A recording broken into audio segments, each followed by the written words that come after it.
Alright, before we remove the hood, first step, disconnect the negative battery terminal and move it away. That way there's no chance of ever making contact with anything that could be live.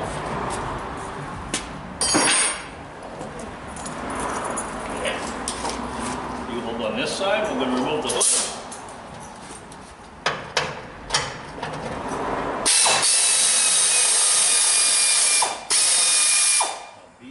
Because it'll slide down. Okay, you ready for that?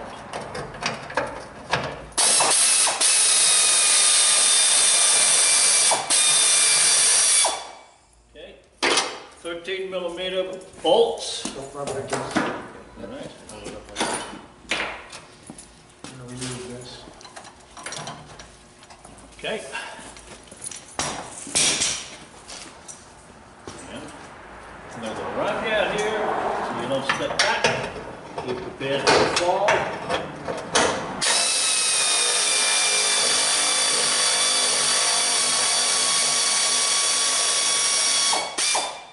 And here we go. Is everybody all right?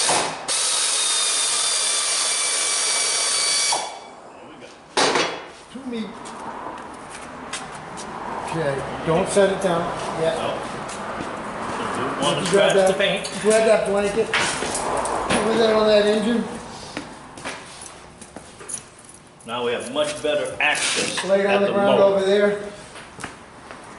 One of the first things we're going to want to do, identify the number one plug wire and position on the distributor, because we'll be removing that.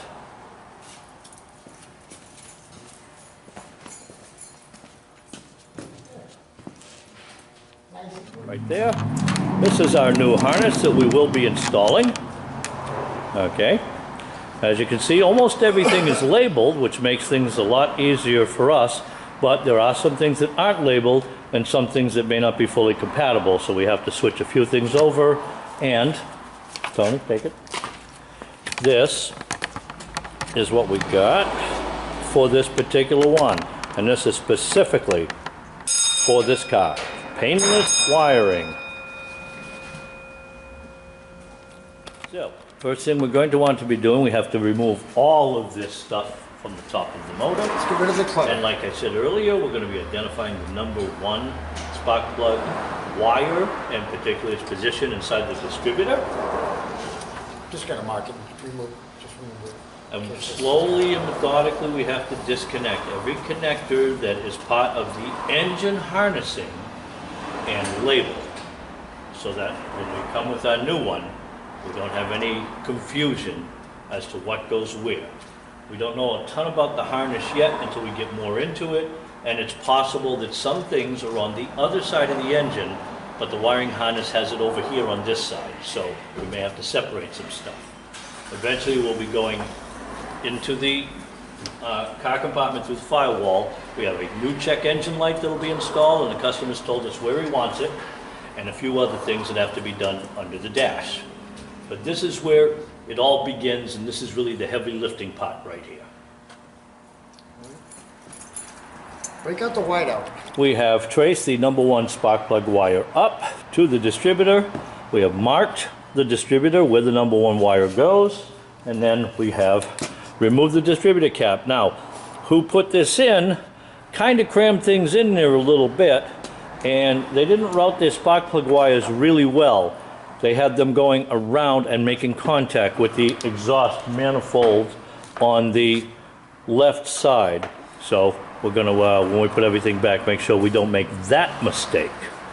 Now it's time to get the black insulation off of wires so that we can see what we have for wiring here and start matching things up with what we're going to be installing.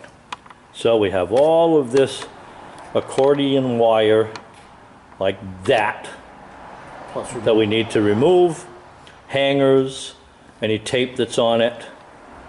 So that is our next chore, and that's a little time consuming, but it's what we need to do next. Okay.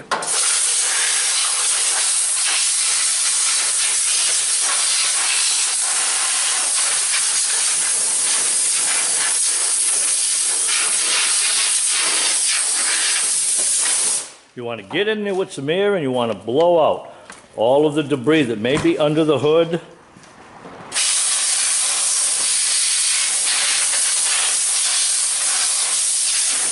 There have been rodents in here. Absolutely.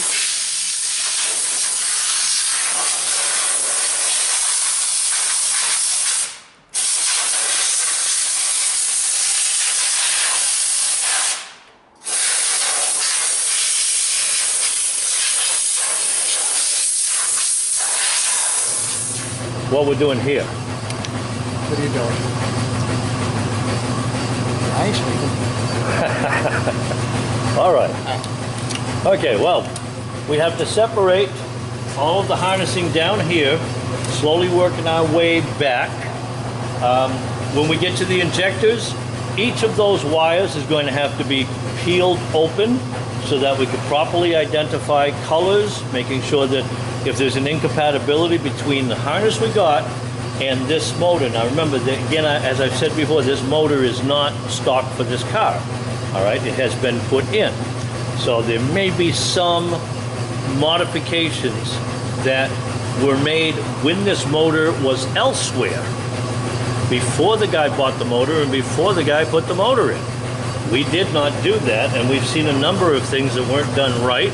And what we're going to be trying to do now is to fix those things. One of the first things we saw that was wrong is that he has an upper radiator hose that went over into the thermostat housing and was resting on the PCB valve.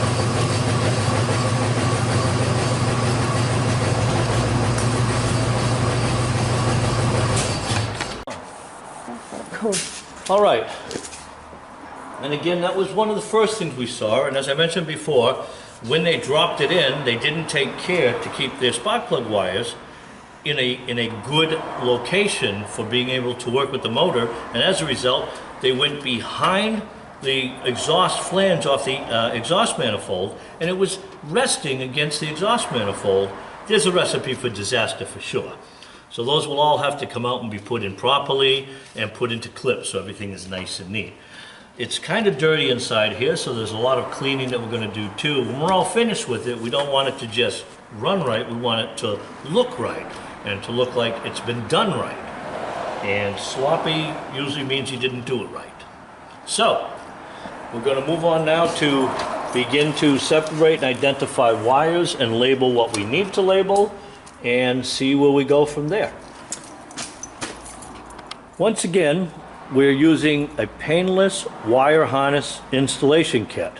This has been color-coded by Painless to match the coding of the manufacturer's specs by diagram. So, any errors that were made on the engine that was installed, we're going to be able to identify through the wiring diagrams and through this harness, which is going to point us in the right direction. So you definitely want to use somebody like Painless, and here is the box it comes in. Okay. All right. They make for all different makes and models the harnesses that you need. Engine harness, entire body harness, whatever you need in order to do the job. In this particular case, it's called a fuel injector and wiring assembly. Of course, there's a bit more than that that's going to be in here. Sensor wires are in here, check engine lights in here. Now, this kit was supplied by the owner, but by the manual and our research, it appears to be the right kit. Of course, we're going to find out as we get deeper in if there was any error made. But this appears to be the right kit and compatible for this 1988 Chevy S10.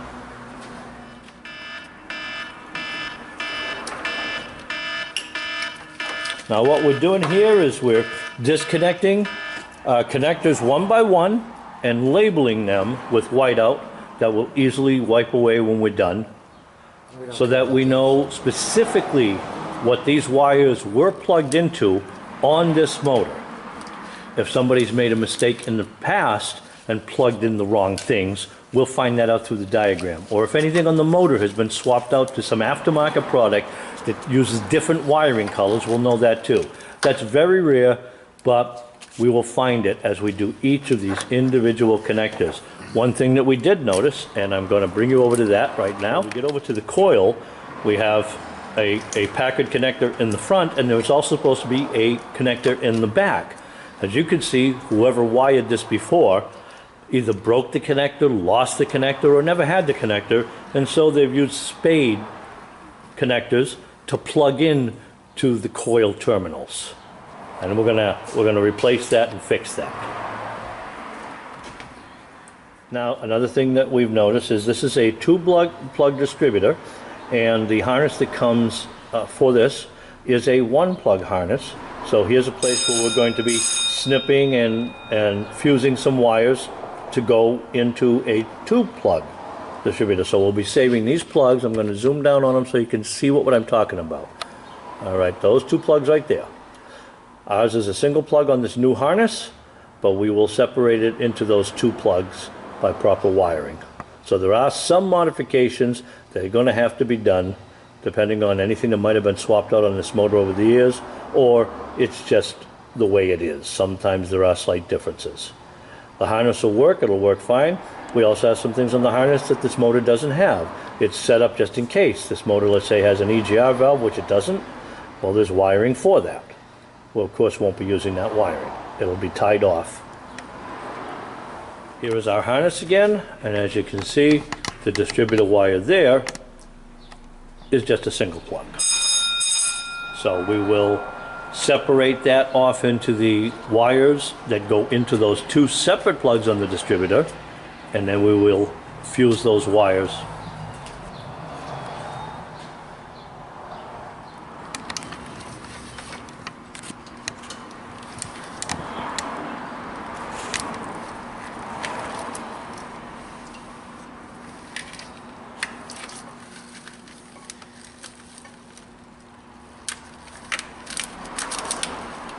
Oh yeah, somebody's been in here. Look at Yep. this. Yep, somebody's been in here.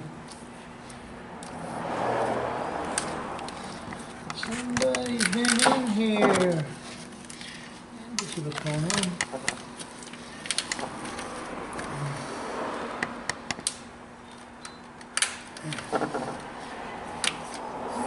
Let's see. Okay. I think they messed with the ejectors, I'm not sure.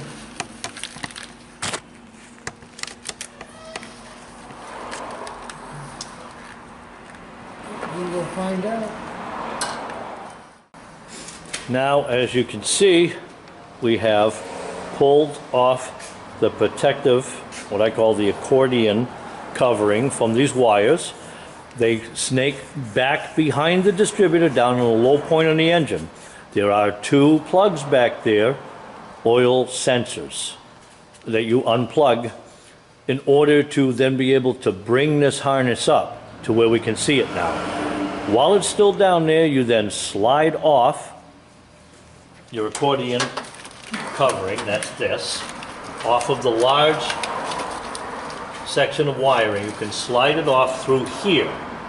This makes it much, much easier to bring it up and give us a chance to look inside. And as you can see, we have an awful lot of electrical tape. So somebody has been in and out and done their share of changes, modifications, or repairs using electrical tape as their way of fusing or butt connecting wires together. So you have to take it very slowly. Everything has to be labeled as it's unplugged. And patience is the #1 word here, because you are going to encounter wires that are the wrong color, wires that have been taped together and may not need to be taped together, and connections like we see right here. nothing but electrical tape. So how good are the contacts inside of here? How well are these wires transmitting whatever they're supposed to transmit? Has it started to corrode in here because all they do is wrap it?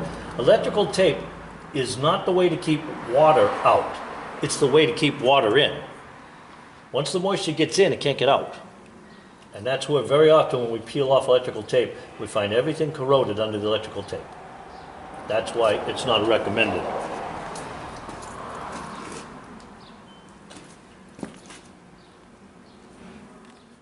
Okay, now, like I was saying before, we've begun to remove the electrical tape from these connectors.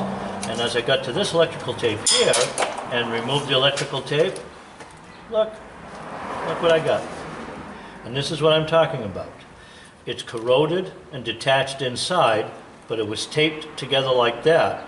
It may have been making some minor contact, but with vibration of the car, there would have been unusual things going on that would have been so difficult to diagnose, as this made contact, lost contact, made contact, lost contact. So this is why we need to do this the right way when we put it back together again, repairing the harness that we're not taking out so that it does not come back and bite us in the end. Basically, we got to take apart this whole harness, all the wire underneath this, unravel it all and fix it, period. Now, part of the harness comes in through the firewall, and basically all you need to do here, very simple, you're going to peel back a portion of your rug and insulation under the rug, and right there, as you can see, is where that harness is going to pass through, and there's a small part of the harness with one connector sticking in, so you can see where it's going to go. On the other side, And here's it pulls where, out this is where all the fun begins. from down there, okay, on this side. Okay, so we extracted it from down there where it goes to the firewall. Just pull it straight through, and this is the part that goes into the passenger compartment. And because replacing it with that new harness, that old harness has a lot more wires than the new harness. So, all right, now what we've done here is we've separated our wires. All right, there's a lot underneath the hood that doesn't need to be replaced on this job. Now, as you see, what we've done here is we've separated what is going to be taken out and where it goes. So we have our injectors figured out, we have our computer figured out, any relays, throttle position sensor, IAC, all of those things have been figured out over here. As you can see back there, there's still quite a bit of harness that isn't going to be included in this installation. All we're going to be doing is going inside of that harness to see where else somebody Mickey Mouse some things, and we did find quite a few things. I'll show you one that we thought was interesting. What we have here is big and black wires. These feed our injectors on the left and right side of the motor. All right, now what somebody's done here is fed it with some pretty beefy power gauge, which is way beyond what they should have done. This is the original wire. This is a set of fuses that they've put into the injectors with that professional tape job to feed injectors left and right through fuses left and right. It's never a really smart idea to do something like this. It's a recipe for disaster. Obviously, any of the places where they've bonded their wires together could easily corrode, heat up, and blow a fuse, losing half the engine, and then you would be going crazy trying to figure out what exactly is causing my problem. This, of course, was all buried inside of wrapped tape. So that's just one thing that we've identified, in addition to something like this, that they have it listed as 12 volts power, and the wire at one time went into there and has pulled itself out. This most likely was from the previous motor, and they had no place to put it and could not identify the wire as to what it goes to. So we're probably going to run into a few more things like this as we get deeper and deeper into this job that could be hiding inside that back harness that we aren't at this time concerning ourselves with. But we are going to want to look in that harness all down the line, even though it has nothing to do with the job that we're doing. All right, there may be a sneaky little wire in there somewhere that hasn't been done properly that we will want to identify and repair properly. Keep in mind that as we're doing this, it's spread out over a couple days. We're taking our time with it. This is a very extensive job. This isn't a repair or even a simple replace, plug for plug. This is a modification from what the car originally was designed to have for an engine into what engine has now been put in by the customer. Now, although we have the correct harness that will mate up with that engine and this car, we have to go back through the line carefully and find out where mistakes may have been made or where wires may have been fused together to feed something that no longer exists because this isn't that engine. So this is a slightly different application that you're going to run into. But you are going to run into applications where you do have to swap a motor out to a different motor, a different size. Customer's going to want that. You are going to need to get that harness from Painless that matches up with the motor that you're working on. But at the same time, it's a 1988. This is almost 30 years old. Who knows what's gone on inside of all this over the years? Down in this area here, I'm looking at two wires that have been tucked in with an old style butt connector on it. Why did they do that and where did those go? So even though that harness isn't being replaced, I want to know what those wires are feeding to make sure that it's been done right and these connectors are wrong, so we're going to fix the connectors. And that this isn't going to come back and bite us later on by having a light come on or a gauge come on or whatever. A performance issue that the customer will feel was something we did when we put in the harness, when actually it simply damages inside of his old harness that we aren't going to do, that we did not take the time to go look and identify. So this is a labor-intensive job. There's a little bit of brain work, some detective work in tracking some things down. You're going to go to the manual quite a bit in order to take a good look and see what a component actually is supposed to be wired like. But you're also going to do some very slow and simple clipping zip ties, opening up the accordion casing, look inside and see if there's any hidden treasures like these fuses were hidden. And making sure, now although that's coming out with our harness, there may be something similar to that hiding in here. And we want to eliminate anything that wasn't done right.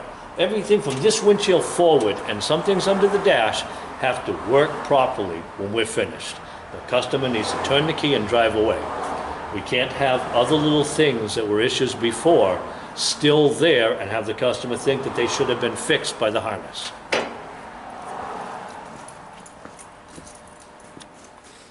All right, now at this point we have identified all of the wires that we needed to remain in the vehicle.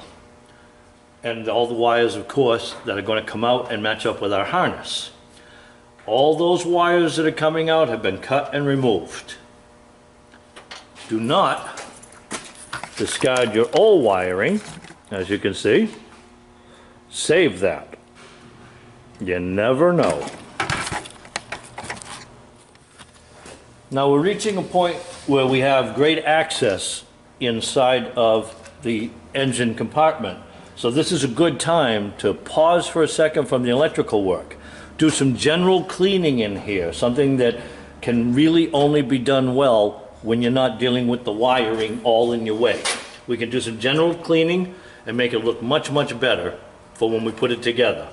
Our next step from here now is to actually begin to put the harness in, And as we put the harness in and seal things off, we are not going to tape the harness yet. We are not going to put back its sheathing yet.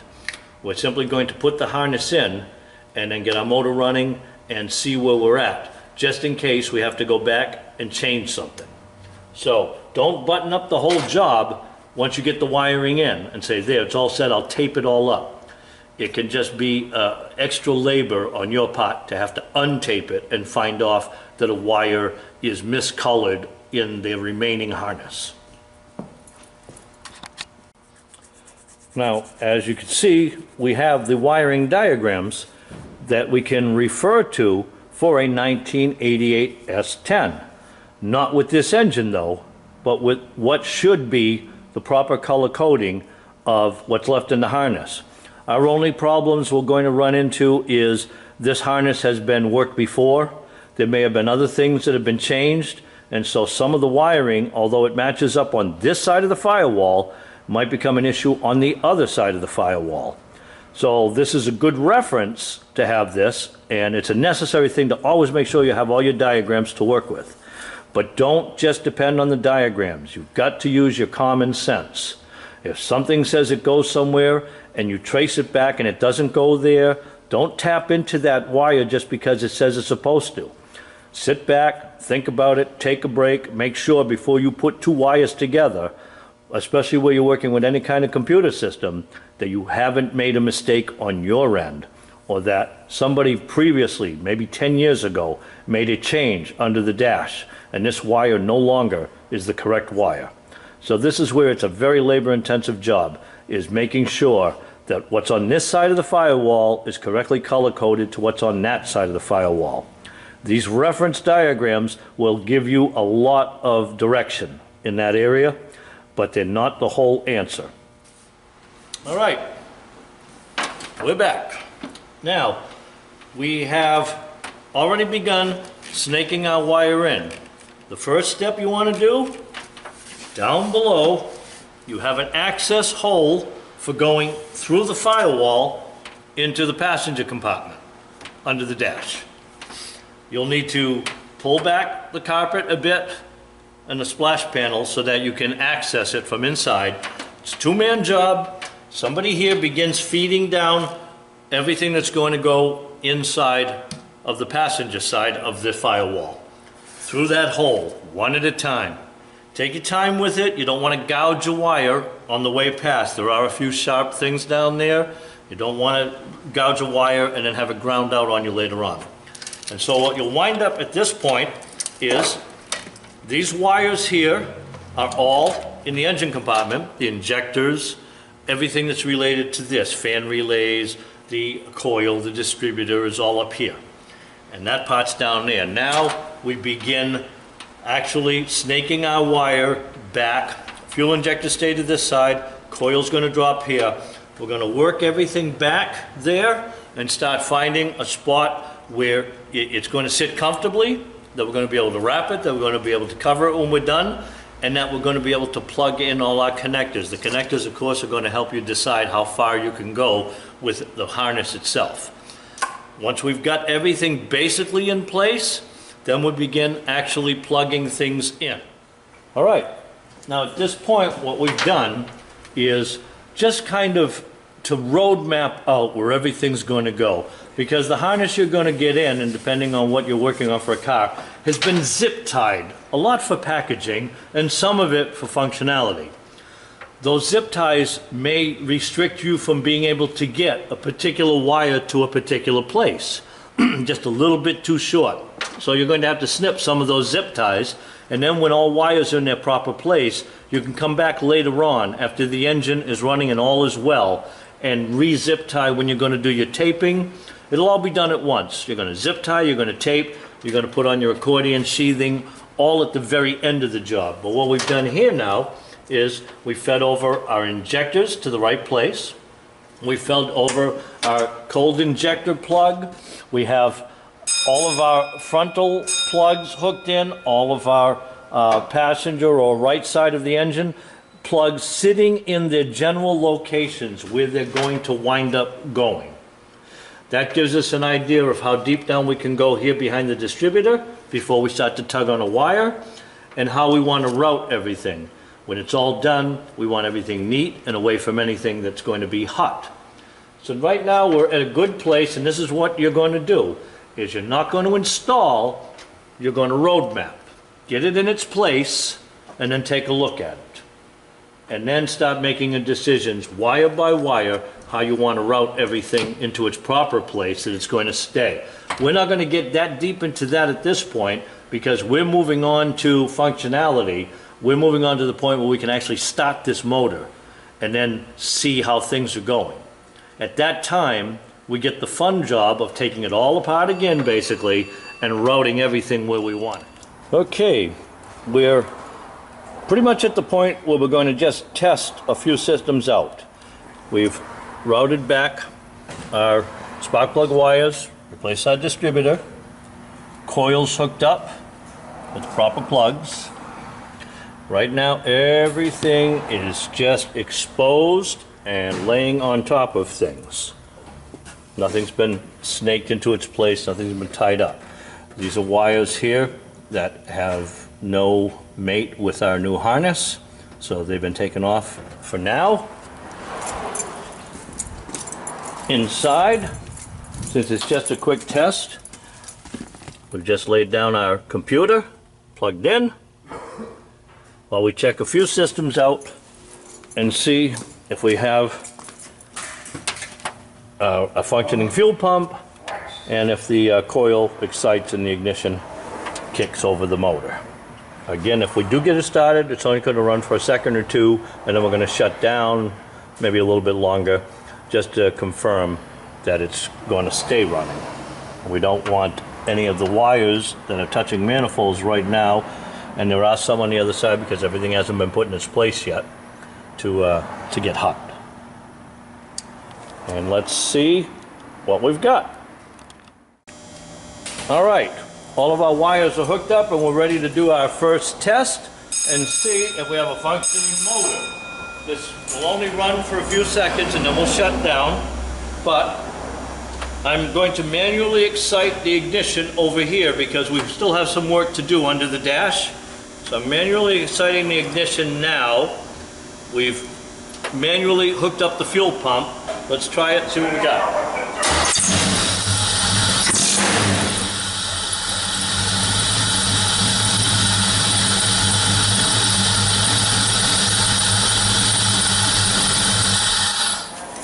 All right, so it looks like everything for the injectors, everything for the coil, all of the wires that we fused together, even the temporary ones seem to be in the right spots. We have a running motor, and now it's the long and tedious job of undoing many of these wires and taping and accordioning it and putting in the protecting insulations and then putting it into places that we like better than this mess we've got right now. And then under the dash, the final clip-offs, point to adjust our throttle position sensor and our IAC to bring things into spec and to run some diagnostics on the motor and see if there's any bad senses or anything else, because we know nothing about this motor. It could have several problems with it, but we know it runs. Now, as you can see, we have mounted our harness in. We've got our computer is mounted up above the kick guard, so that's fine. And we have sealed, obviously, the large hole that we ran all of this wiring through with a new grommet and sealant. Mounted relays and everything that needed to be done as neatly as possible, in addition to our check engine light and our diagnostic port connector mounted under here. And the customer also decided that they wanted to go fancy and put in a tack. So we mounted a tack and wired that. Now, at the end, now we've put in our insulation. Everything has been routed into nice, neat spots where it all belongs.